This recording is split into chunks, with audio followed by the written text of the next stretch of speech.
অনেক ছেলে মেয়ে আছে মোটামুটি তার বয়স হয়ে গেছে, দেখা গেল 3 বছর 4 বছর বা 5 বছর 7 বছর হয়ে গেছে, এখনো সে রাতের বেলায় বিছানায় পেশাব করে দেয়, তার প্রস্রাবের ব্যাগ আসলে সে বলতে পারে না। তো এটি অত্যন্ত ইনশাল্লাহ বন্ধের পরীক্ষিত তদবির রয়েছে।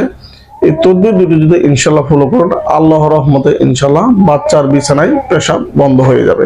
আর এই তদবির দুটি নেওয়া হয়েছে সেই আদি ও আসল প্রাচীন যুগের লজ্জাতুন্নেসা কিতাব থেকে। এই তদবির দুটি অত্যন্ত পরীক্ষিত, আমি অনেক রূপে অ্যাপ্লাই করছি, আল্লাহর রহমতে ইনশাল্লাহ খুবই কার্যকর হয়েছে।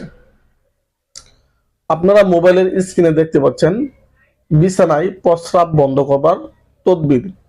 1 নং, তাবিজটি আতর মেখে মাদুলিতে ভরে ছেলে মেয়েদের সঙ্গে ধারণ করালে বিছানায় প্রস্রাব বন্ধ হবে ইনশা আল্লাহ।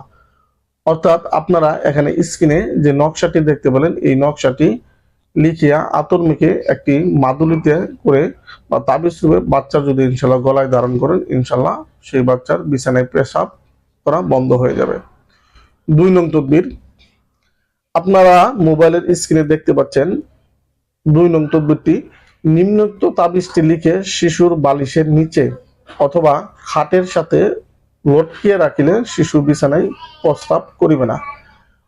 আপনারা এখানে 2 নং তদবিরের ক্ষেত্রে যে নকশাটি দেখতে পেলেন, এই নকশাটি লিখে বাচ্চার বালিশের ভিতরে অথবা বালিশের নিচে যদি ইনশাল্লাহ রাখেন, আল্লাহর রহমতে ইনশাল্লাহ বাচ্চার বিছানায় পেশাব বন্ধ হবে। অথবা বাচ্চা যে খাটে শুয়ে থাকে সেই খাটেও লটকিয়ে রাখতে পারেন।